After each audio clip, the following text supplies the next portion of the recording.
1월 8일 아침 기도에 오신 여러분을 환영합니다. 오늘 우리가 함께 나눌 말씀은 누가복음 3장 15절에서 38절 말씀입니다. 다 함께 말씀 읽도록 하겠습니다. 백성들이 바라고 기다림으로 모든 사람들이 요한을 혹 그리스도신가 심중에 생각하니 요한이 모든 사람에게 대답하여 이르되 나는 물로 너희에게 세례를 베풀거니와 나보다 능력이 많으시니가 오시나니 나는 그의 신발끈을 풀기도 감당하지 못하겠노라. 그는 성령과 불로 너희에게 세례를 베푸실 것이요 손에 키를 들고 자기의 타작마당을 정하게 하사 알곡은 모아 곳간에 들이고 쭉정이는 꺼지지 않는 불에 태우시리라. 또 그 밖에 여러 가지로 권하여 백성에게 좋은 소식을 전하였으나 분봉한 헤롯은 그의 동생의 아내 헤로디아의 일과 또 자기가 행한 모든 악한 일로 말미암아 요한에게 책망을 받고 그 위에 한 가지 악을 더하여 요한을 옥에 가두니라. 백성이 다 세례를 받을새 예수도 세례를 받으시고 기도하실 때에 하늘이 열리며 성령이 비둘기 같은 형체로 그의 위에 강림하시더니 하늘로부터 소리가 나기를 너는 내 사랑하는 아들이라 내가 너를 기뻐하노라 하시니라. 예수께서 가르침을 시작하실 때에 30세쯤 되시니라.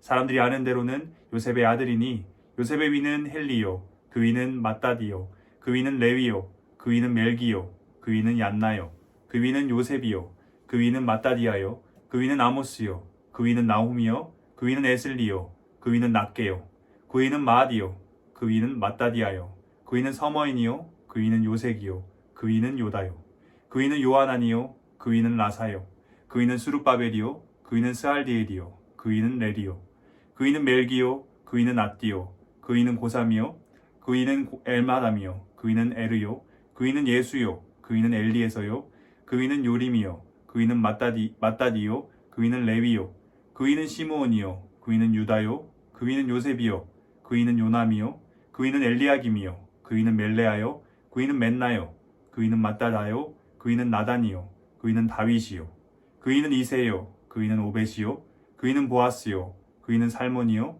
그 위는 나손이요 그 위는 아미나답이요 그 위는 아나니요 그 위는 헤스론이요 그 위는 베레스요 그 위는 유다요 그 위는 야곱이요 그 위는 이삭이요 그 위는 아브라함이요 그 위는 데라요 그 위는 라울이요 그 위는 스룹이요 그 위는 르우요 그 위는 벨렉이요 그 위는 헤보요 그 위는 살라요 그 위는 가이난이요 그 위는 아박사시요 그 위는 셈이요 그 위는 노아요 그 위는 레뱅이요 그 위는 무드셀라요 그 위는 에녹이요 그 위는 야렛이요 그 위는 마할랄렐이요 그 위는 가이난이요 그 위는 에노스요 그 위는 셋이요 그 위는 아담이요 그 위는 하나님이시라. 아멘. 오늘 본문이 포함된 누가복음 3장에서 누가는 예수 그리스도의 길을 준비했던 세례 요한에게 초점을 맞추었다가 예수 그리스도로 초점을 옮겨갑니다. 15절 18절에서 세례 요한은 자신을 그리스도라 오해하고 있는 사람들에게 예수 그리스도가 어떤 분이신지를 설명해 줍니다. 16절에서 요한은 예수 그리스도가 자신과는 비교할 수 없는 위대한 분이심을 설명하고 있습니다. 그리고 그분은 성령과 불로 세례를 베푸실 것인데 이것은 17절의 기록과 같이 손에 키를 들고 알곡은 곳간에 들이고 쭉정이는 꺼지지 않는 불에 태우는 심판을 의미한다고 설명합니다. 이어서 누가는 19절 20절에서 요한의 투옥 이야기로 요한의 이야기를 마무리 짓고 이제 예수 그리스도에게로 시선을 옮깁니다. 21절 22절은 우리에게 매우 익숙한 장면인데요. 예수 그리스도께서 세례를 받으시던 장면입니다. 예수님께서 세례를 받으시고 기도하실 때 하늘이 열립니다.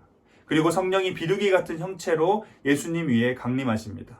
그리고 하늘로부터 너는 내 사랑하는 아들이라 내가 너를 기뻐하노라 라는 성부 하나님의 소리가 들립니다. 예수님께서 세례 받으신 사건을 기록한 후에 누가는 바로 이어서 예수님의 족보를 기록하고 있습니다. 23절부터 38절까지가 그 내용인데요. 예수님의 족보는 23절 사람들이 아는 대로 요셉의 아들이니 에서 시작해서 38절 그 위는 하나님이시다 라는 것으로 끝이 납니다. 오늘 본문은 두 가지 키워드로 정리할 수 있습니다. 예수 그리스도 그리고 회개와 심판입니다. 이 두 가지가 오늘 본문의 핵심 단어입니다. 이 두 가지 키워드 중에서도 특히 중심이 되는 건 바로 예수 그리스도입니다. 오늘 본문은요, 반복적이고 자세하게 예수 그리스도에 대해, 다시 말해서 예수 그리스도가 누구신지에 대해서 기록하고 있습니다. 가장 먼저는 16, 17절에 기록된 세례 요한의 설명입니다. 그리스도가 어떤 분인지 제대로 알지 못해 오해하고 있던 사람들을 향해서 세례 요한이 예수 그리스도가 누군지 설명합니다. 그리고 그분이 무엇을 하실 분인지를 가르치고 있습니다. 그리고 이어지는 21절, 22절 거기서는 예수 그리스도의 세례 사건을 통해서 예수님이 누구신지가 또 설명됩니다. 21절 백성이 다 세례를 받을새 예수도 세례를 받으셨다 라는 표현은 이것이 예수님 또한 세례를 받았던 다른 백성들과 같은 인간임을 의미합니다. 그런데 세례가 끝나고 기도하실 때 하늘문이 열려 성령이 강림하시고 하늘로부터 성부의 목소리가 들립니다. 너는 내 사랑하는 아들이다. 이것은 예수 그리스도가 하나님이심을 의미합니다. 21절과 22절은 이렇게 예수님의 인성과 신성을 설명하고 있는 것입니다.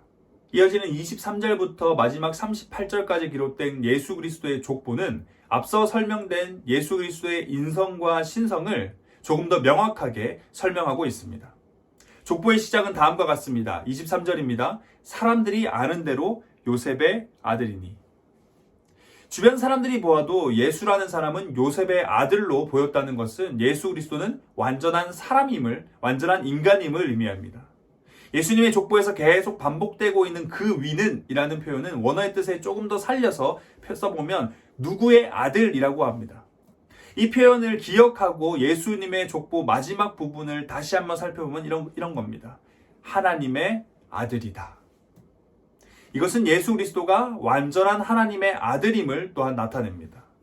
예수님의 족보의 시작과 끝은 명확하게 예수님의 인성으로 시작해서 예수님의 신성으로 끝납니다. 예수님의 인성과 신성을 설명하고 있다고 보면 되는 것입니다. 그리고 예수님의 족보에 담긴 의미는 이것뿐만이 아닙니다.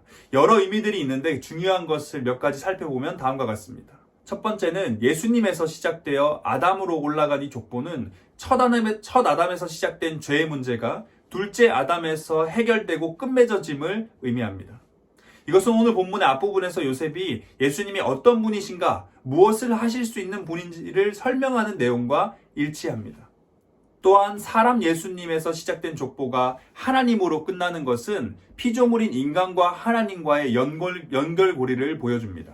다시 말해서 피조물이 결코 마주할 수 없는 존재, 형용할 수 없을 만큼 크고 넓은 존재론적 차이가 있는 하나님께서 우리 가운데 오셨음을 의미합니다. 지금까지 살펴본 것 같이 오늘 본문은 예수 그리스도가 누구신지에 대해 초점을 맞추어서 기록하고 있음을 알 수 있습니다. 본문에서 설명하는 예수님을 정리해보면 다음과 같습니다. 예수님은 완전한 인간이자 완전한 하나님이십니다. 또한 이 땅을 심판하심으로 알곡과 쭉정이를 구분하실 분이라 할 수 있습니다. 앞서 말씀드린 것 같이 오늘 본문에서는 이 예수님 말고도 회개와 심판이라는 또 다른 키워드가 있습니다. 오늘 본문의 전문맥에 해당하는 3장 1절부터 14절까지는 요한이 광야에서 했던 설교를 다루고 있습니다. 그 설교의 핵심은 결국 회개입니다. 8절에서 그는 이렇게 말합니다. 그러므로 회개에 합당한 열매를 맺고 속으로 아브라함이 우리의 조상이라 말하지 말라.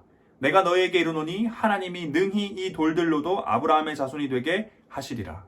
세례 요한은 아브라함의 후손, 이 혈통을 믿고 구원을 확신하고 있던, 그 오해하고 있던 자들에게 회개를 촉구하고 있습니다. 회개하고 회개에 합당한 열매를 맺으라고 외친 겁니다. 19절에서 본붕왕 헤롯에게 책망을 한 것도 결국 그에게 회개를 요청했던 것입니다. 그리고 요한은 그 회개의 이유를 예수님의 심판으로 설명합니다. 9절 이미 도끼가 나무 뿌리에 놓였으니 좋은 열매 맺지 아니하는 나무마다 찍혀 불에 던져지리라. 17절 손에 키를 들고 자기의 타작마당을 정하게 하사 알곡은 모아 곳간에 들이고 쭉정이는 꺼지지 않는 불에 태우시리라. 저는 오늘 설교의 제목을 구원으로 가는 길이라고 했는데요. 오늘 본문에서 누가가 중점적으로 다루고 있는 예수 그리스도가 누구인지 아는 것. 이것이 구원으로 가는 첫 번째 관문이라고 할 수 있습니다. 예수 그리스도가 어떤 분인지를 모르면 요한을 그리스도라 오해했던 사람들 같이 회개와 돌이킴을 요청한 요한을 도리어 옥에 가둔 헤롯과 같은 잘못을 범하고 말 것입니다. 하나님께로 돌이키는 회개는 예수님이 누구신지 무엇을 하실 수 있는 분인지를 정확히 알고 믿는 것에서 시작합니다. 그리고 그것을 알고 믿는다면 이제 우리는 회개의 자리로 나아가야 합니다. 요한이 외쳤던 회개는 말로만 하는 회개가 아니었습니다. 그는 회개에 합당한 열매를 맺을 것을 요청합니다. 그리고 예수 그리스도의 심판은 좋은 열매를 맺지 못하는 나무를 향한다고 또한 그는 설명하고 있습니다. 사랑하는 대학교의 성도 여러분, 예수 그리스도가 누구신지 제대로 알고 믿을 수 있길 원합니다. 그리고 회개에 합당한 열매를 맺길 소망합니다. 이것이 구원으로 가는 길입니다. 다 함께 기도하시겠습니다.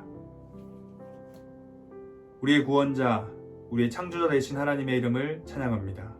살아계신 하나님, 오늘 우리는 누가복음의 말씀을 통하여서 세례요한과 예수 그리스도를 주목하여 살펴보았습니다. 누가는 오늘 본문의 말씀을 통하여 우리에게 중요한 사실을 가르치고 있습니다. 구원으로 가는 길의 그 시작은 예수 그리스도가 누구신지, 무엇을 하실 분인지를 아는 것, 그리고 믿는 것에서 시작한다는 것을 확인하였습니다. 또한 예수님이 누구신지 알았다면 이제 우리가 해야 될 것은 회개의 자리로 나아가 회개에 합당한 열매를 맺는 것임을 또한 확인하였습니다. 하나님, 예수님이 누구신지 정확히 알고 기억하며 믿길 간절히 소망합니다. 완전한 인간으로 완전한 하나님으로 이 땅에 오셔서 이 땅 가운데 알곡과 쭉정이를 구별하시고 곡간에 들이시고 꺼지지 않는 불에 던지신다 하신 그 하나님을 기억하길 원합니다. 또한 회개의 자리로 나아가 합당한 열매 맺길 원합니다. 말로만 하는 회개가 아니라 우리의 삶으로 증명해 보이는 그런 회개가 우리 가운데 있길 간절히 소망합니다. 우리의 구원자 되신 하나님, 우리의 삶의 이유 되신 하나님, 예수 그리스도의 이름으로 기도드립니다. 아멘.